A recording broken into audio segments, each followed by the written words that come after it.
Lucas capítulo 2. Y hemos ido con calma en esto porque cada evento es de algunos versículos nada más, pero es en distinto lugar, por decir.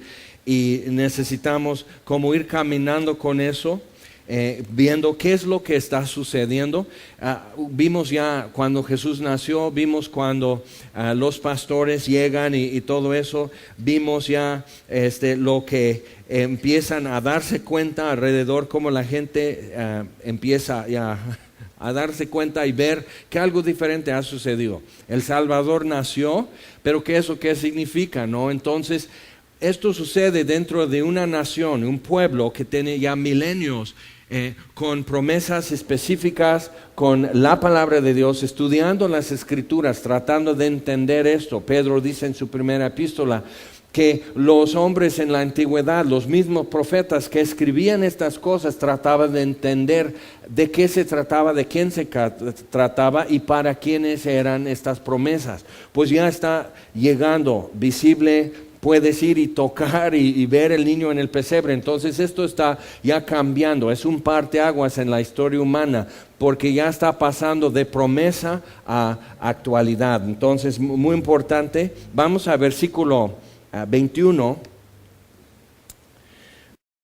Los pastores vuelven a sus rebaños fuera de Belén, alabando a Dios, glorificándole por lo que habían oído y visto.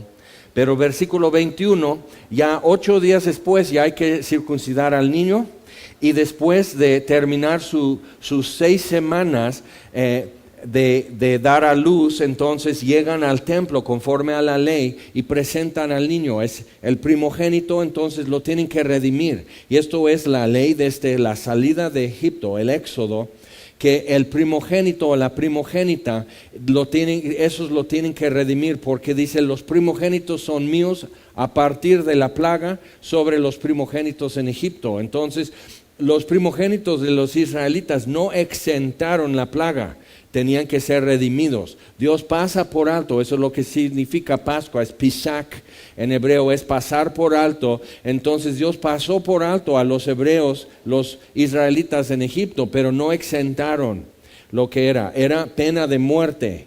Dios está castigando algo, está diciendo: toda carne es mía, todo ser viviente es mío, y entonces yo lo puedo cobrar cuando yo quiero. Pero entonces lo redimen, y eso es muy importante cuando estamos pensando quién nació. Vamos a ver versículo 21. Cumplidos los 8 días para circuncidar al niño, le pusieron por nombre Jesús, el cual le había sido puesto por el ángel antes que fuese concebido. Y cuando se cumplieron los días y la purificación de ellos, conforme a la ley de Moisés, le trajeron a Jerusalén para presentarle al Señor. Como está escrito en la ley del Señor: todo varón que abriere la matriz será llamado santo al Señor. Y santo quiere decir que si tú lo vas a tener en tus manos, tú lo tienes que redimir. Sea un cordero, sea un terreno, sean primicias, cualquier cosa que de ley le pertenece a Dios, tú lo tendrías que redimir. Es muy importante ver eso. Están redimiendo al Redentor. O sea, Jesús viene a redimir a todos y tienen que redimirlo. Cuando Jesús fue bautizado en el río Jordán por Juan el Bautista, Juan lo ve y dice: yo necesito ser bautizado por ti. El bautismo de Juan era bautismo de arrepentimiento. Jesús no tenía de qué arrepentirse. Juan lo reconoce, dice: yo tengo que ser bautizado por ti. ¿Qué haces aquí? Jesús dice: deja, para que se cumpla toda justicia. ¿Qué está diciendo Jesús? Es correcto, es necesario. Yo vengo a ser redimido, pero para redimir tengo que entrar completamente en la situación, en la condición humana, de estar en servidumbre, de estar en esclavitud, de necesitar redención, de necesitar que alguien pague rescate, que alguien tiene que sufrir la pena de muerte, porque la paga del pecado es la muerte. Entonces, para redimir yo tengo que hacer eso. Entonces Jesús no tiene de qué arrepentirse. Eso lo veremos después en su bautizo, pero le circuncidan. También eso desde el pacto que Dios hizo con Abraham. Pero si tú vas allá y lees en Génesis 15, Dios hace el pacto, literal en hebreo, corta el pacto. Y lo dicen así porque partieron en dos varios animales, tórtolas y borregos y bueyes y todo eso, y lo parten en mitades. Entonces los que van a hacer el pacto es el más solemne, son 7 diferentes animales, entonces llegan al extremo, al máximo, y lo que están diciendo es que el que no cumpla su acuerdo, su promesa en este pacto, que se le haga como a estos animales, es cortar el pacto. Entonces caminan los dos de lados opuestos entre esos animales y hacen su pacto, pero lo que pasa es que Abraham queda sin fuerzas, queda paralizado literalmente por el miedo cuando Dios, envuelto en humo y nube, camina entre las partes de los animales. Abraham no se puede mover, entonces Dios hace la vuelta, camina todo el camino entre los animales y regresa, y él declara su promesa, y él va diciendo todo eso, y Abraham no se puede mover. Es muy importante, es pacto de gracia, porque entonces la parte en el convenio, en el pacto de Abraham quedó en blanco.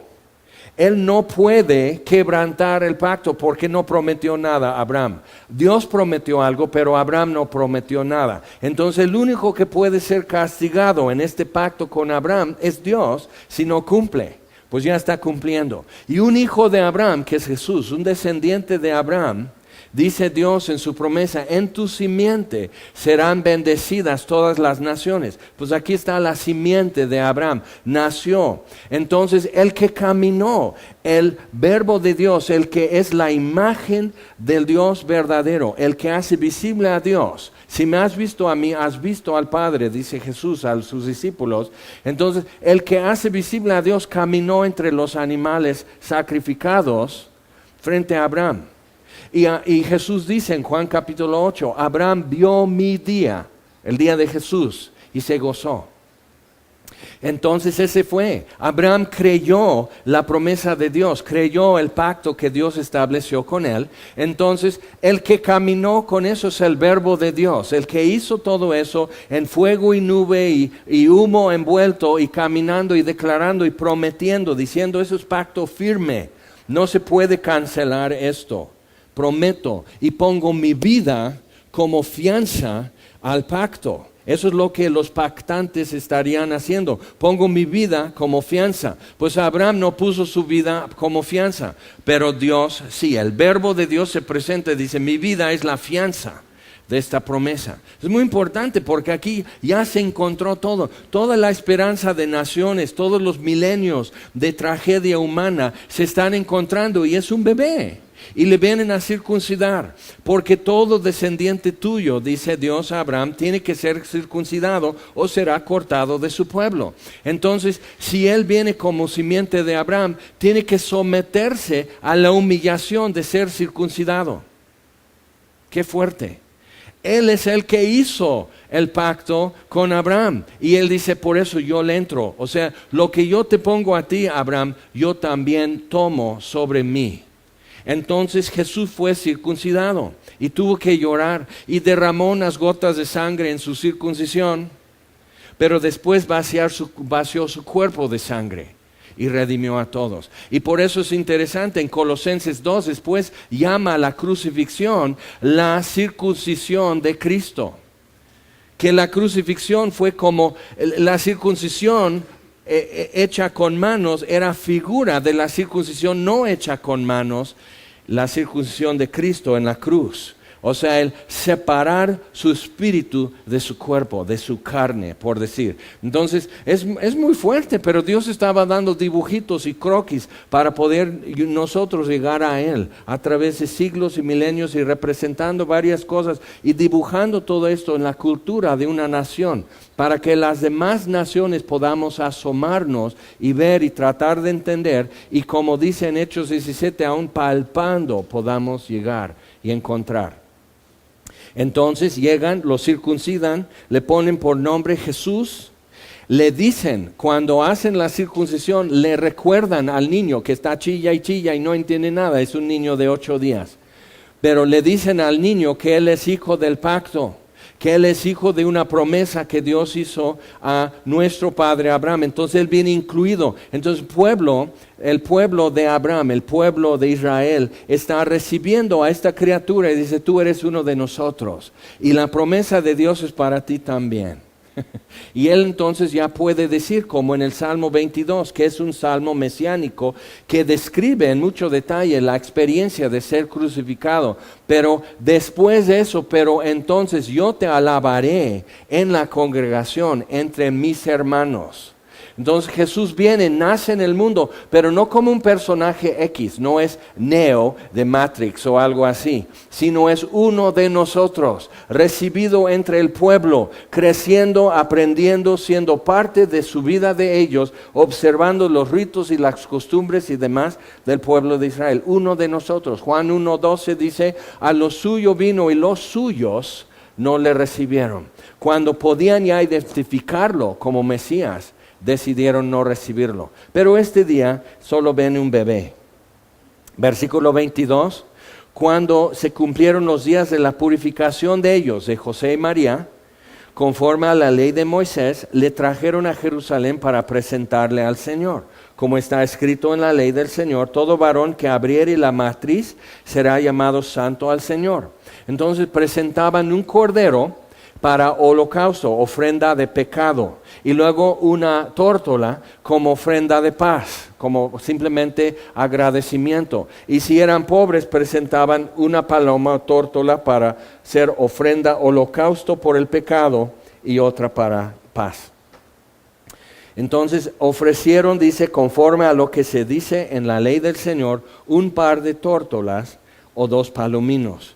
Y aquí había en Jerusalén un hombre llamado Simeón, y este hombre justo y piadoso esperaba la consolación de Israel, o sea, el Mesías, y el Espíritu Santo estaba sobre él. Pero necesitamos ubicarnos en qué está sucediendo. Bueno, del Monte de los Olivos y el pueblo Betania y esos lugares eran ya concesiones de Anás. Anás fue sumo sacerdote 5 veces, todos sus hijos fueron sumos sacerdotes. Era un puesto que tú comprabas y el mejor postor compraba el sumo sacerdocio.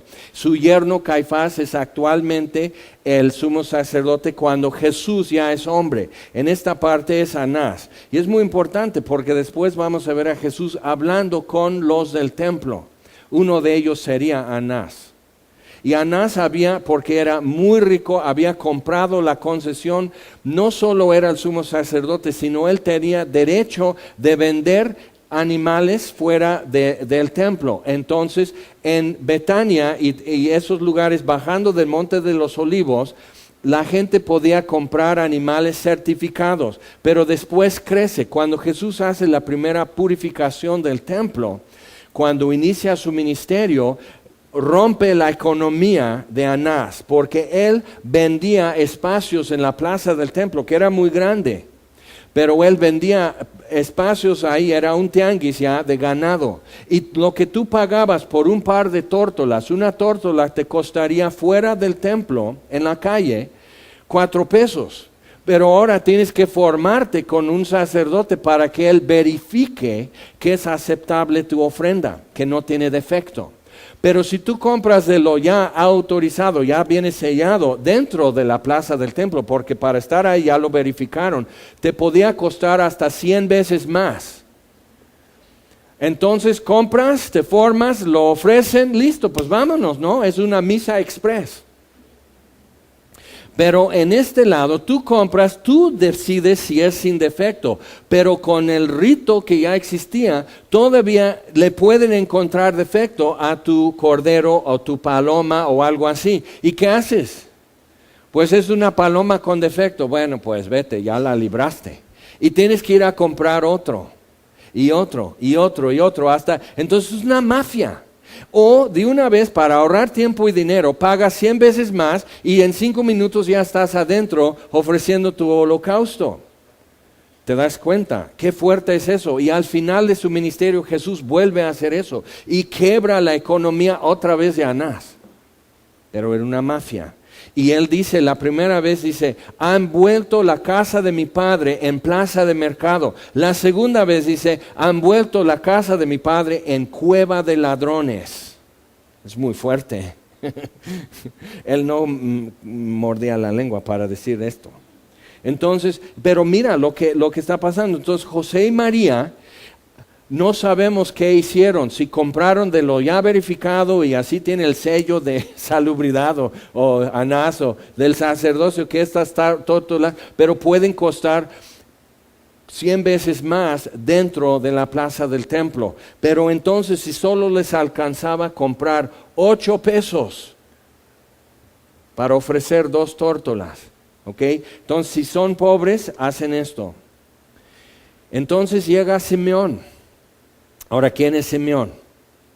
Yo vi una leyenda, y es leyenda, y hasta el Vaticano ya repudió eso, que los padres de María fueron Ana y Simeón, y eso simplemente no está en la Biblia. La genealogía de María está en Lucas y la genealogía de José está en Mateo.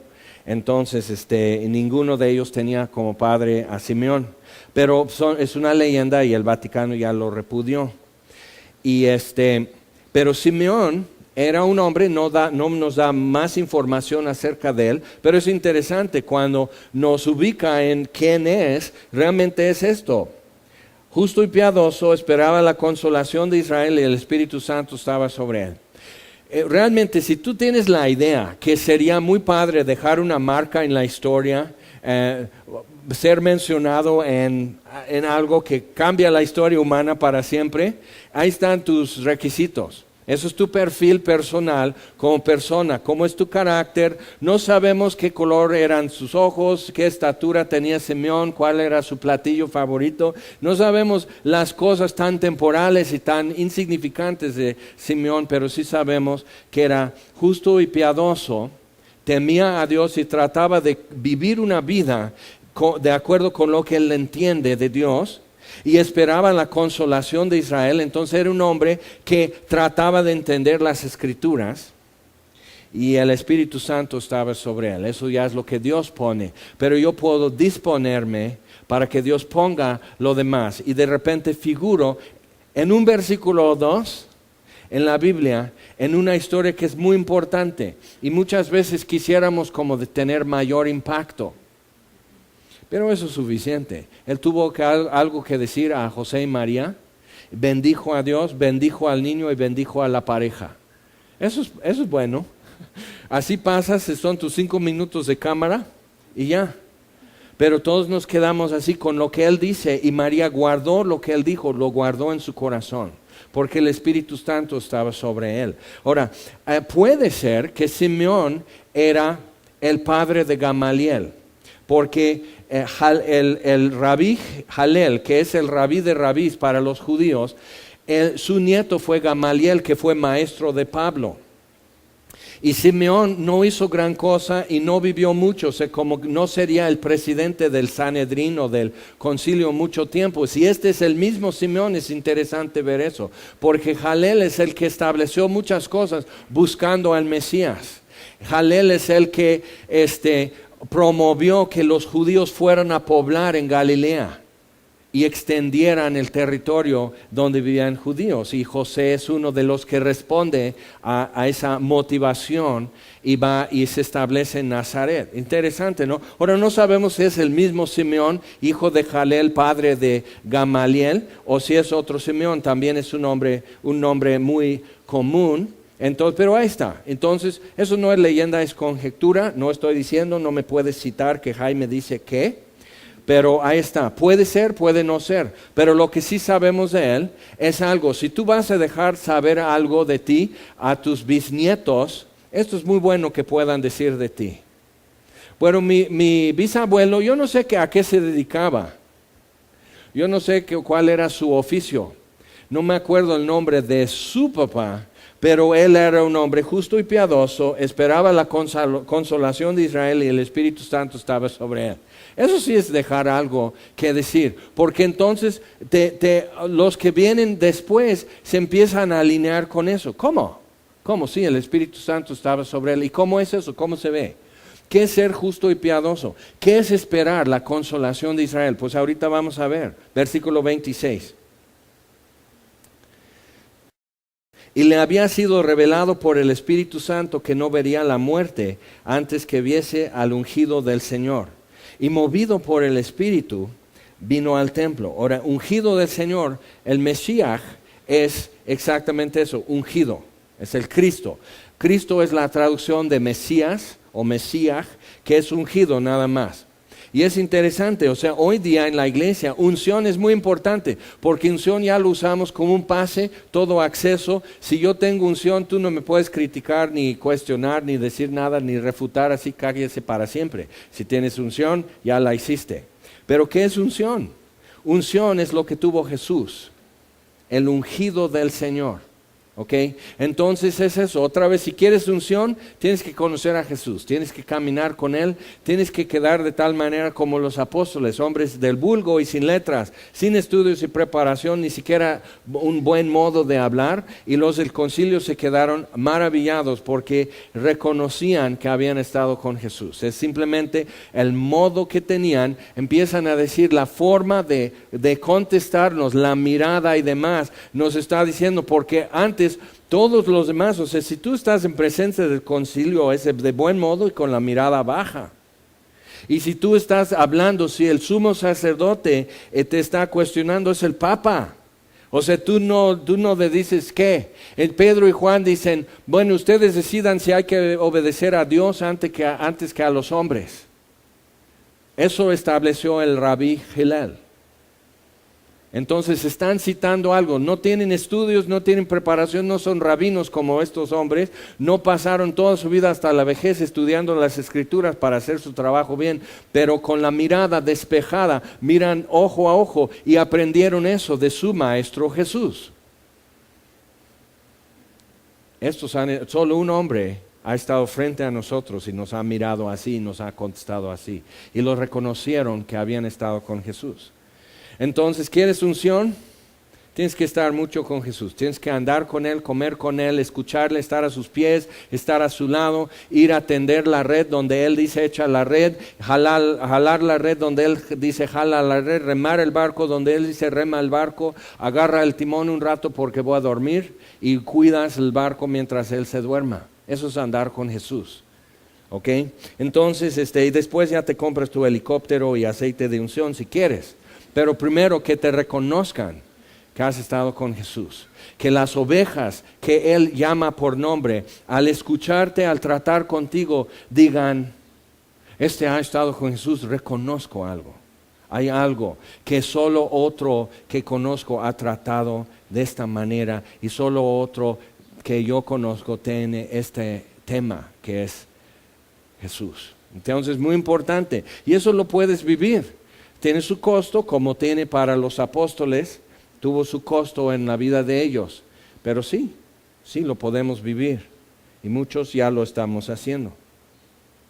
Entonces le había sido revelado por el Espíritu Santo, otra vez versículo 26, le había sido revelado por el Espíritu Santo que no vería la muerte antes que viese al ungido del Señor. Ahora, mucho hablan los comentaristas y teólogos que había 400 años de silencio desde el último profeta del Antiguo Testamento, pero tenemos que tomar en cuenta, Dios ya está por hacer algo nuevo y empieza a hablar, y el ángel visita a Zacarías, el ángel visita a María, el ángel visita a José, le dice, cásate con María, no tengas miedo, esto viene de Dios. Los ángeles visitan a los pastores, los primeros que anuncian que ha nacido el Salvador de entre seres humanos son los pastorcitos de Belén, son los primeros evangelistas. Y eran igual, del vulgo y hombres sin letras y no de mucha estima en Israel para aquel entonces. Entonces, muy importante ver eso. Dios ya está moviendo y está hablando, y que nunca tomaba profetas de la realeza y la nobleza. Tomaba gente que estaba trabajando. Cuando lees la historia de Gedeón, estaba trillando en la era de su papá, a escondidas para rescatar parte de la cosecha. Cuando ves cómo Dios llama a Josué, Josué estaba cuidando y trabajando. Cada uno, cuando tú ves los profetas cómo son llamados, estaban ya haciendo algo. Cuando Jesús llama a Mateo, estaba en su oficio, cobrador de impuestos si tú quieres, pero estaba trabajando. Juan y Jacob estaban lavando las redes de su papá, eran socios de su papá, era Zebedeo y Hijos, Compañía S.A.D.C.B., pescado y productos derivados del mar de Galilea. Y ahí están, y están trabajando, lavando las redes, que es trabajo, otros están remendando. Ahí están Pedro y Andrés, socios también de Juan y Jacobo, y ahí están remendando las redes, y Jesús dice, sígueme. Están haciendo algo. Si tú quieres que Dios te use y que Dios te incluya en lo que Él está haciendo, porque está por moverse.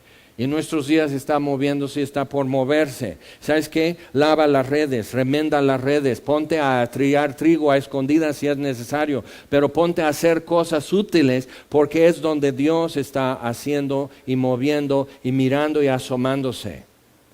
Si estás todo el tiempo en internet escuchando John Piper, Dios no te va a llamar de internet. Y no estoy diciendo nada de John Piper, lo admiro muchísimo, me inspira, me redarguye. Pero ¿sabes qué? Dios, si estás planchando tus orejas frente a una computadora, no, de ahí Dios te llama. Ensucia tus manos, cánsate, haz cosas, ponte a barrer, ponte a ayudar, ponte a lavar coches, ponte a cambiar llantas, haz talacha, porque esos son los que Dios va a llamar. ¿Ok? Porque Él nunca trabaja en teoría, siempre en práctica. Jesús trabajó como carpintero y cumplió una etapa para poder tener 30 años, porque antes de 30 años no podías dar clases de la Biblia, no podías ser rabí antes de 30 años. Jesús esperó tener 30 años y a los 19 todos queremos comernos el mundo. Pero Él esperó hasta que en su cultura lo pudieran escuchar. Y tenía ya a los 12 años todas las respuestas. Pero a los 30 empezó a hablar. ¿Okay? Entonces ve cómo, y mientras que hacía, pues estaba sujeto, está trabajando, está ayudando, está barriendo, está trayendo agua del pozo para su mamá, etc. O sea, está haciendo cosas. Y eso es lo que te forma. Aprendes a afinar un coche, aprendes a afinar una guitarra. Aprendes a cambiar un pañal, aprendes a cambiar una llanta. Así es, y te haces útil. Y todo lo que tú sabes y todo lo que tú aprendes, Dios lo puede usar. No está obligado, pero lo puede usar. Si pues sabes mover un mouse, pues vas a ser un gato nada más.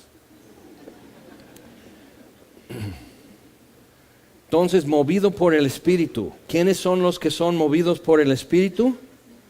Justos y piadosos que están esperando la consolación de Dios y el Espíritu Santo están sobre ellos. Ellos son movidos por el Espíritu. Vino al templo, versículo 27. Y cuando los padres del niño Jesús lo trajeron al templo, Dios siempre hace que las cosas coincidan conforme a su plan. Y te encuentras con una persona, hay una plática que dispara otra cosa, que ajusta otra cosa, que confirma una cosa. Cuando Dios me llamó a México, estaba en un tramo en mi vida de inquietud y de cuestionar. Y pues yo estaba definido, me encantaba mi carrera, me encantaba mi vida, estaba buscando servir al Señor y simplemente Él empezó a desbaratar las cosas y mis planes y voltear mis bitácoras de ideas y todo eso, simplemente decir, ¿qué? A ver, ponme atención a mí, no a tu agenda, ponme atención a mí. Ok, tienes toda mi atención. Y en una conversación, yo desahogándome de mi inquietud, ¿por qué nadie quiere ir a México? Ya es tiempo.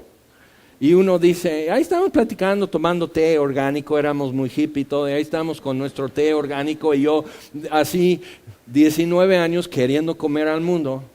¿Por qué nadie va? No aguanto esto, es insoportable, ¿por qué nadie va a México? Y dice, ¿tú sabes español? ¡Pum! Toma. Así me quedé así, frío, en silencio, y siguió la plática y más té y más galletas de avena orgánica y así, y yo así. Así, tuc, tuc, tuc, tuc, tuc, tuc, tuc, tuc, tuc, tuc, tuc, así, echando en reversa todas mis ideas y conceptos y planes y demás, regresando a cuando Dios me llamó simplemente, Jaime, ya eres mío, y lo supe. Entonces dije, y así yo soltando, ok, sí, tienes razón, lo que tú quieras con mi vida, es cierto. Pero ¿cómo sé que no estoy alucinando esto? ¿Cómo sé que tú me estás llamando? Entonces empieza otro tramo. Pero movido por el Espíritu, hay un lugar inicial donde tú y yo podemos estar, donde Dios nos empieza a hablar y mostrar y movernos. Y es eso donde estuvo Simeón en versículo 25. Ahora, movido por el Espíritu, vino al templo. Cuando los padres del niño Jesús lo trajeron al templo para hacer por él conforme al rito de la ley, él le tomó en sus brazos. Imagínate, hay una pareja, pues hay parejas formadas, muchos. Esa es la fila para parejas que van a presentar la ofrenda por el primogénito, la primogénita. O sea, y les checan, les preguntan, les revisan, le hacen todo eso, ya, es una maquila así, frente al altar, y es enorme el altar. Entonces aquí para que revisen, reciban, listo, absuelto, vámonos. Y así, y aquí es la fila para esto, la fila para pecado en general, pecado venial, pecado mortal. Y ahí están todos formados conforme a su asunto. Entonces, ¿cuántos están? Y hay otras parejas así, con un niño de 6 semanas, con una niña de 8 semanas, y así van, y así van, y así van. Pero Simeón está así, y ve entre todo esto una pareja común y corriente. No había luz sobre ellos, no tocaron violines cuando la cámara enfoca en José y María. Simplemente Simeón se acerca y dice, sabe, cuando hay una sola cosa que estás esperando, eso es lo que ves entre todo. Cuando hay una sola voz que estás esperando escuchar, cuando habla, ¡pum!, para su oreja. ¿Ok? Entonces Simeón, a su edad ya tan viejito, solo una cosa estaba esperando, la consolación de Israel. Él tenía un tema en su mente, una sola respuesta está escuchando. Entonces, movido por el Espíritu, vino al templo. Cuando los padres del niño Jesús lo trajeron al templo para hacer por él el conforme al rito de la ley, le tomó en sus brazos y bendijo a Dios. Imagínate. Él no vio la crucifixión, él no vio la resurrección de Jesús, él no pudo estar en el aposento con los discípulos y Jesús entra y dice, pasa a vosotros, soy yo, mira, prueben, chequen, soy yo, no soy espíritu, no soy, o sea, he resucitado. Él no estuvo para ver eso, él no estuvo en el día de Pentecostés cuando fue derramado del Espíritu Santo, pero vio el comienzo y le bastó, porque su padre Abraham no vio ni el comienzo y le fue suficiente. Eso es fe. Simplemente saber, como hemos dicho, sé con quién estoy hablando, sé quién está hablando conmigo. Eso fue la respuesta de María. Ahora es la respuesta de Simeón. No estoy viendo el fin. Dice, ahora Señor, despides a tu siervo en paz, conforme a tu palabra. Porque han visto mis ojos tu salvación, la cual has preparado en presencia de todos los pueblos, luz para revelación a los gentiles y gloria de tu pueblo Israel. Un judío viejo que él considera, como él ha meditado en un solo tema, Dios le ha explicado muchas cosas. Entonces, él es luz para revelación a los gentiles. Pero cuando Jesús ya es hombre, el sentir común del pueblo de Israel no es así, sino, no, gentiles, fuchi, no queremos nada de gentiles aquí. Y Jesús dice, casa de oración será llamada esta casa para toda nación. Y lo han hecho plaza de mercado. Y termina su ministerio y dice, casa de oración será llamada esta casa para toda nación. Y ahora es cueva de ladrones. Y lo crucificaron.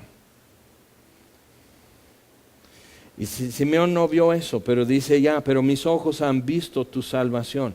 Y sabes, tú estás esperando cosas que aún no se realizan. Yo también estoy esperando cosas que aún no se realizan. Yo tengo promesas escritas, yo tengo cosas que Dios me ha mostrado y sigo esperando, pero he visto el comienzo. Y algunos de ustedes son el comienzo que he visto con mis ojos. Entonces, Señor, despida a tu siervo con paz. No necesito ver el fin para saber que viene, porque ya vi. ¿Ok? Y Simeón, eso es lo que él está diciendo. No necesito ver el fin. No necesito ver la realización. No sé hasta dónde va a llegar. Simeón no podía imaginar cómo sería la plaza del templo. Antes que eso se cumpliera, el templo fue destruido. Pero Simeón no pudo ver porque iban a pasar 2 milenios y más para que el templo de Dios en Jerusalén en verdad fuera casa de oración para todas naciones. No iba a suceder ni en la vida de Pablo, ni en la vida de Timoteo, ni los que siguieron después. O sea, tarda y falta mucho y aún estamos esperando. Pero vio el principio porque vio al niño. Y un bebé es una bola de potenciales. O sea, incalculable. No podemos saber hasta dónde va a llegar esto. ¿Qué va a ser? ¿Pintor, médico, deportista? Ya le tiene sus botitas de estambre con los colores de Chivas. Sale. Ok, ya está. Pero ¿qué va a hacer? ¿Cómo va a ser diferente? ¿Qué va a agregar o quitar a la raza humana? La madre de Judas Iscariote igual lo presentó un día en el templo. Más o menos en estos días lo presentaría, porque tendría la edad. Y nadie llegó a decir, este niño va a ser lo más aborrecido en toda la humanidad. Va a ser sinónimo con traición.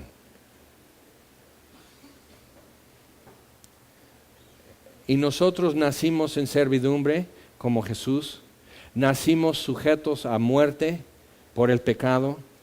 Jesús no tenía de qué arrepentirse. No necesitaba arrepentirse e ir al río Jordán con Juan. No necesitaba ser circuncidado porque Él fue el que dio el pacto. Él instituyó el pacto con Abraham. Él no tenía que poner más, pero está afirmando con sangre desde el primer día. No, esto lo voy a hacer, prometo, y pongo mi vida como fianza. Eso es redención. Vamos a seguir. Vamos a leer otra vez lo que dice Simeón. Es tremendo. Ahora, Señor, despides a tu siervo en paz conforme a tu palabra. Porque han visto mis ojos tu salvación. Ya has visto algo. Ya has visto algo. Espera lo demás. Aguarda y espera lo demás, porque ya has visto algo. Y no te agüites. Y no estés buscando en otros lados algo que cumpla eso. Si hay un enorme hueco por tu espera, déjalo vacío. No lo llenes con otras cosas, déjalo vacío y aguarda con paciencia lo que Dios ha prometido. Entonces, mis ojos han visto tu salvación, la cual has preparado en presencia de todos los pueblos, en el libro de Esther, en el libro de Daniel. Y cada generación Dios conservando su pueblo para cumplir su promesa, la cual has preparado en presencia de todos los pueblos, luz para revelación a los gentiles y gloria de tu pueblo Israel. Y José y su madre estaban maravillados de todo lo que se decía de él. Y los bendijo Simeón, y dijo a su madre María, y aquí este será puesto para caída y para levantamiento de muchos en Israel, y para señal que será contradicha. Y una espada traspasará tu misma alma, para que sean revelados los pensamientos de muchos corazones. Y aquí estamos. Y de repente los pensamientos de nuestros corazones han sido revelados. Estamos leyendo la Biblia, estamos estudiando aquí, de repente dices, este me vio, este me conoce. Hay alguien que yo no veo, que me ve a mí y me rodea y me sabe todo. Para que sean revelados los pensamientos de muchos corazones. Una espada también a ti, muchacha, traspasará tu misma alma. Es para una señal que será contradicha. Y es interesante, por ejemplo, en los Estados Unidos, en Europa, puedes decir lo que quieres, puedes orinar sobre un crucifijo, pero no toques los símbolos de Islam. Ya está, ya existe, y ya hay consecuencias reales si intentas hacer algo. Pero puedes contradecir esta señal todo lo que quieras. Y nosotros los cristianos tenemos que estar, sí. Y no podemos meter teologías de dominio, de que ahora vamos a meter senadores y presidentes y diputados que son cristianos, que favorecen a los cristianos. No podemos tener estos sueños, son sueños guajiros. La Biblia no nos promete tal cosa, ni en los días de Daniel. Y el rey Darío, con todo que simpatizaba con Daniel y respetaba a Daniel, no dejó de ser pagano, nomás por honrar al Dios de Israel. Necesitamos saber eso. Dios usa gobiernos para los fines eternos, preparando en presencia de todos los pueblos su salvación. Pero necesitamos ver. No tenemos ninguna esperanza, ninguna expectativa de ser respetados o estimados por ser cristianos. Jamás, nunca, punto. El mundo os aborrecerá porque me aborrecieron a mí, dijo Jesús. Y entonces cuando todos los hombres empiezan a hablar bien de ti, y ya te tienen en alta estima, y ya estás en el equipo, en el consejo de presidente para aconsejar al presidente, ay de vosotros, porque algo cediste para ganar esto. Algo comprometiste para ganar eso. Y Jesús lo dice. Entonces vemos, pero ¿sabes qué? Aún en contra, aun cuando todos los pueblos se pusieron de acuerdo, todos se pusieron de acuerdo para matar a tu Hijo Jesús, Señor, ahora extiende tu mano, descubre tu diestra, danos valor para hablar tu palabra con denuedo. Perdón, es Hechos 4. Y tembló el lugar donde estaban y todos fueron llenos del Espíritu y hablaron su palabra con denuedo. En el próximo capítulo, aún de los sacerdotes están creyendo el Evangelio. No pidieron, Señor, mete un senador a favor de nosotros en el concilio. Danos denuedo. Y tú haz tus prodigios y permítenos hablar. Y Dios dice, sale, eso me late. Dios siempre a través y en medio de debilidades donde hace sus maravillas. En José y María, en un viejito Simeón y la viejita Ana que viene después. Vamos a seguir leyendo. Es luz para revelación a los gentiles y gloria de tu pueblo Israel. Y José y María estaban maravillados de todo lo que se decía de él. Y los bendijo Simeón y dijo a su madre María, he aquí este está puesto para caída y para levantamientos de muchos en Israel. Y todos tropezamos en Jesús. Y Él nos levanta. Y si no te está levantando Jesús, aún no has tropezado. Si no has caído frente a Él todavía. Si no has tropezado en la cruz. Si no has tropezado en el Evangelio. Si no te ha ofendido el hecho de necesitar un Salvador. Si no te ha dejado perplejo la pregunta, ¿qué haré con Jesús llamado el Cristo? No te puede levantar hasta que no estés tirado. Y no está hablando de un rito carismático. Estoy hablando de lo que es estar quebrantado delante de Él, reconociendo que si Él no me levanta, aquí me quedo. No tengo ni fuerza ni cara con que le puedo ver. Entonces, para caída y levantamiento de muchos en Israel. ¿Qué está viendo Simeón cuando está diciendo eso? No sabemos. ¿Qué estás viendo cuando estamos hablando esto, cuando estamos exponiendo la palabra? De repente ves, de repente entiendes, y Dios te muestra, y Dios te enseña, y te consuela, y te redarguye. Pues aquí están José y María, igual. ¿A qué querrá decir? Y los bendijo. Y una espada traspasará tu misma alma. No le dice mucho a José porque José no tenía que soportar, no está ya cuando Jesús tiene un ministerio público. Y María tenía que soportar muchas cosas que presenció y tuvo que ver y escuchar acerca de su hijo, y aún que escuchar de su boca de él. Y una espada traspasará tu misma alma. Otra vez, ¿estás dispuesto? Si recibes esto de Dios, tienes que recibirlo todo, aunque incluya una espada para traspasar tu alma. ¿Recibes todo? Todo lo que es para luz y revelación para los gentiles y gloria de Israel. ¿Recibes todo? Sí, pero incluye una espada, María. Incluye dolor para ti. ¿Aceptas? Ya había aceptado. Versículo 36. Estaba también allí Ana, profetisa, hija de Fanuel.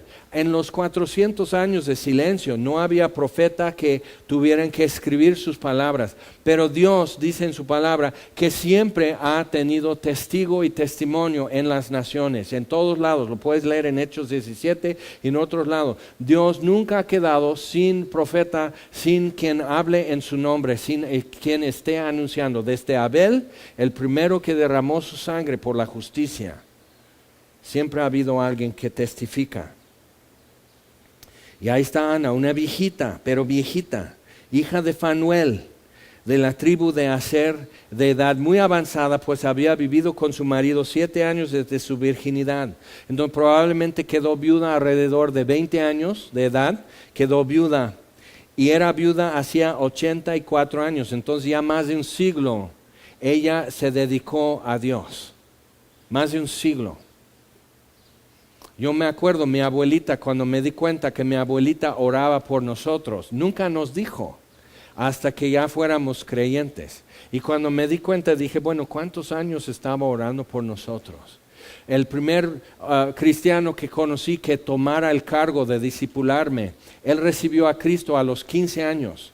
Y su abuelita dice, híncate. Estaba ella agonizando, estaba en su lecho de muerte y dice, híncate y memoriza esto y dímelo bien. Ella lo sabía de memoria. Fíate de Jehová de todo corazón y no te apoyes en tu propia prudencia.